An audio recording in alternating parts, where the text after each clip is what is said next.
man yan, kaso nga may mga pamilya man di wala na, mag-asawa na lang sila dyan. Ay, ang kasama niya sa bahay yung anak niyang bulag. Yung nanay, bungog. Bungog, pero may bahay man ang ina naroon, So paano sila nagkakaintindihan doon? Nasigaw, para maintindihan mong ina, yung anak, pasigaw ang Pasigaw. pasigaw, para Sampol daw na yung ang alin, yung sinasabi niya kung nasigaw. Narinig niyo? naririnig. Paano gagawin? Sila sampol Siyempre daw. malakas ang Tulad alam mo na. ng- wala. Oh, ganun. Isa pa daw na, isa pa. wala. Yeah. Oo, iyon. Sinabi ko na sa inyo, at pag kinausap ninyo yan, Dapat malakas boses dapat na. malakas-lakas. Galing na, may aso na yun. Parang bagong panganak Kailangan na. malakas. Pero, yun na nag-aalaga dyan. Pag naalis ang asawa, siya ang nagtataga tingin-tingin. Kasi nauwi naman ang asawa, Parang ina. nagtitingin, sabi niyo bulag. Yung ina, Ah, yung ina. yung ina. Yung ina. Tayo, Alin ba yung bingi? Yung inaambing. yung ina ang bingi. Ay, Yung yung anak ina. ang bulag. Pero yung anak, yung nagtitingin-tingin sa ina. Oo. Yung ina ang nagtitingin doon sa bulag. Ah, Ginagala mo si nanay, silipin ay, salamat na. Kakalito. Salamat, Nay.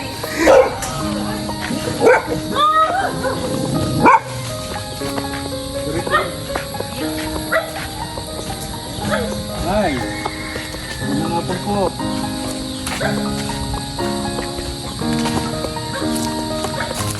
Kalinga po kami. Kasama namin si Kalinga Pana. Yung mga apak na. Hello, Nay. Magandang hapon po. Mga kalingap, saktong-sakto. Paglabas namin may lumapit po at ayan, si Kuya Red ang kumausap. Ayan, at nilapit ni Nanay yung isang pamilya dito na ang nakatira ay mahinang pandinig, bingi daw yung nanay at yung anak naman ay bulag. Tara, samahan natin si Kalinga Pana para ma-interview natin sila. Salamat kay Kuya Red, laging nandyan sa atin. Nay, lagyan kita ng mic, Nay, ha? Kamusta kayo, Nay? Ay, Kamusta po? mabuti naman. Ilang taon na siya, Nay? Ilang taon na po? Ay, 62. Ah, 62. 62. Ikaw, Nay, ilang taon po? 84. Kaya ako ay mahinang-mahina na ang tainga ko. Bingi na ako. Kaya pag meron na dating na mga tao, ako ang taga kita sa ila. Ito naman ang taga-rinig ng kung anong taga-salita ng kung ano ang naririnig niya sinasabi sa akin. Asan po si tatay? Ha? Si tatay po, nasaan? Wala na. Ah, Ako wala ng asawa. Siya mayroon pang tatay ay asawa pangalawa.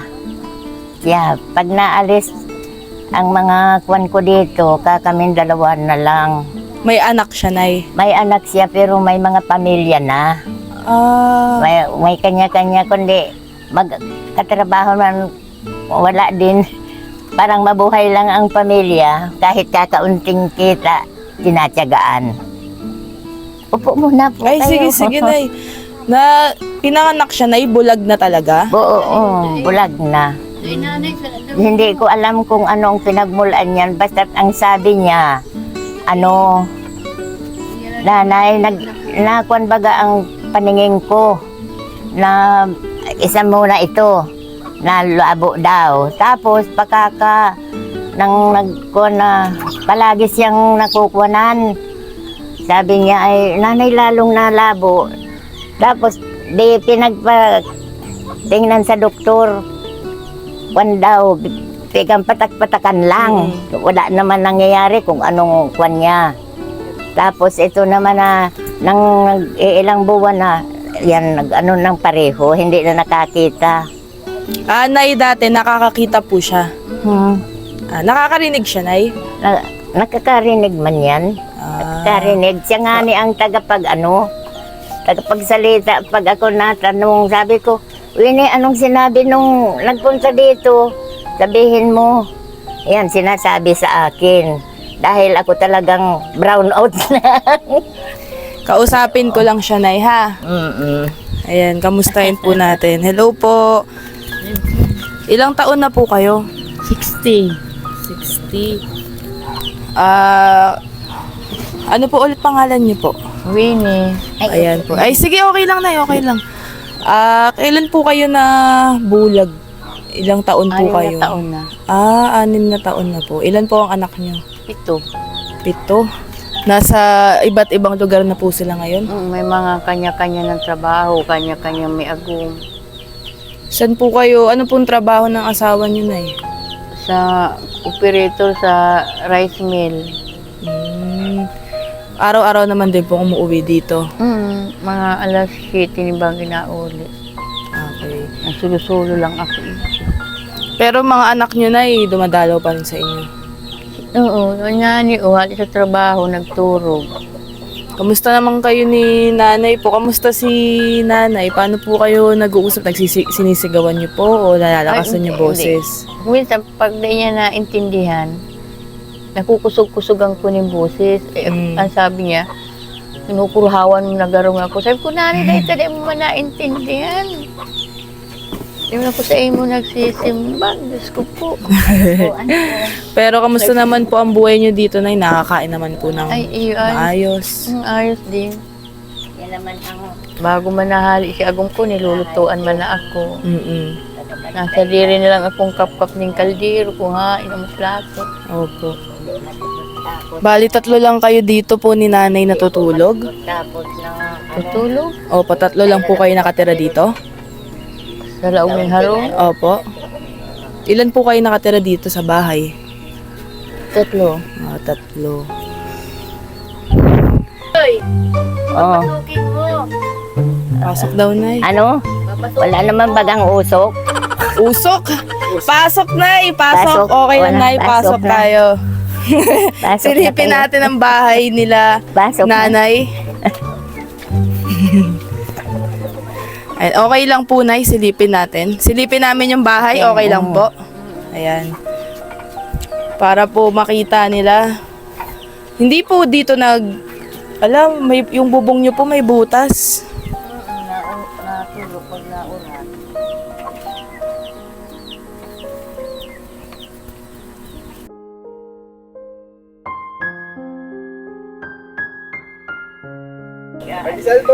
Ayan ang ating groceries. Asan ulit si tatay po? Ay wala. Ako ang bantay dito. Diyan. Ako ang nag-aalaga diyan. Pag wala siyang... Pag wala ng mga kasama siya dito, kaming ang nagbabantay diyan. Ako lang ang kasama-sama niya sa araw-araw. Nay, hinahanap si tatay, hindi yung bantay. Pag aalis ng asawa niya, pag aalis, ako na ang bantay hanggang sa pag alisan ko siyang nag-iisa dyan. Dako minsan pag kung saan-saan siya nakakapunta, babantayan siya at hindi nakukuha ang kwan niya. Kaya akong lahat, pag makain siya, binabantayan ko. Tako minsan, kasaro-saro na niya ang mga pusa dyan, aso. Kaya parang naawa na nga ako dyan, matanda man na ako. Isa pa din akong babantayan. Opo. Kaya pinag-aano ko na lang siya. Kami na lang mag-ina ang nag-aalaga. Nag-aalagaan ko siya.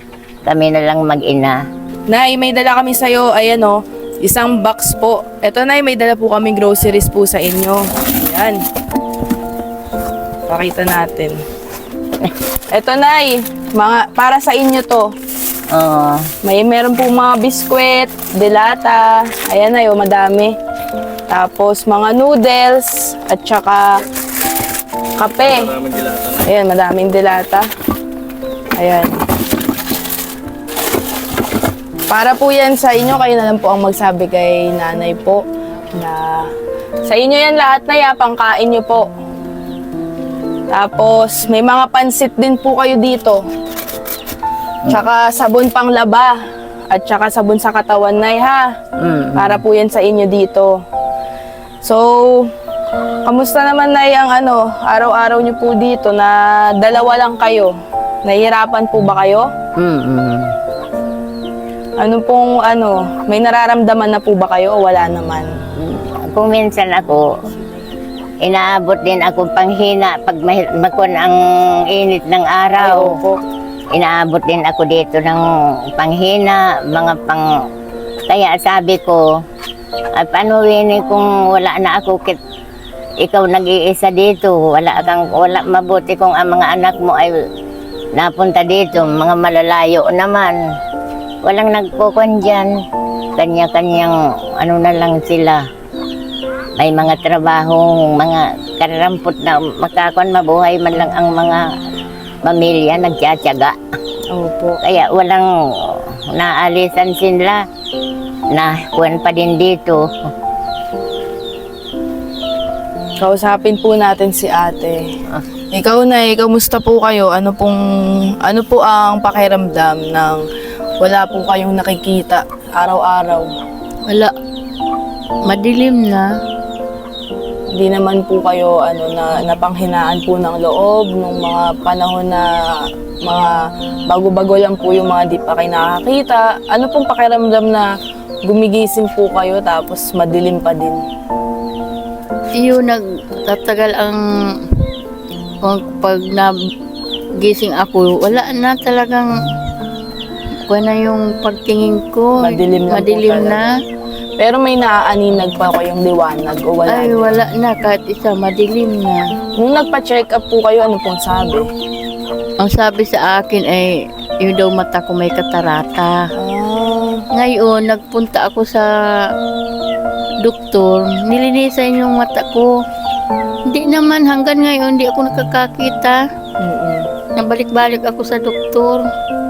Nahirapan po kayo sa araw-araw dahil po hindi kayo nakakakita.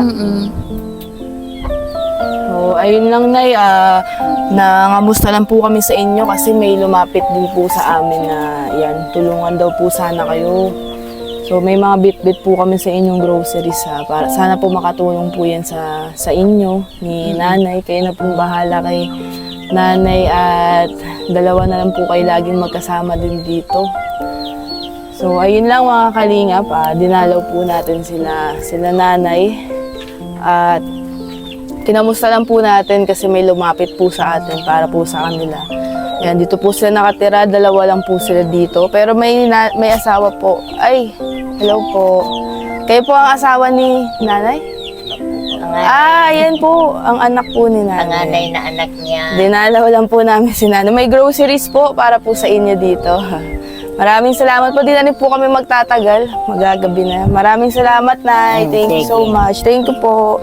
Thank you po, Kuya. Maraming salamat.